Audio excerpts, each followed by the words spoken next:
इमरान खान कहते हैं इम्पोर्टेड हुकूमत में शामिल दर्जन से जायद पार्टियां तहरीक इंसाफ का मुकाबला नहीं कर सकती। सब ने मिलकर इलेक्शन लड़ा और फिर भी हार गए, जिसके बाद इनके खौफ में मजीद इजाफा हो गया है।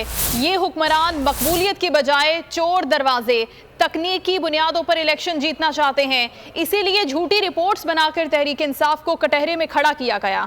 इमरान खान ने कहा इलेक्शन कमीशन साजिश से पीटीआई पर पाबंदी लगाना चाहता है। तोशाखाना केस में मुझे नाअहल कराने की कोशिश हो रही है।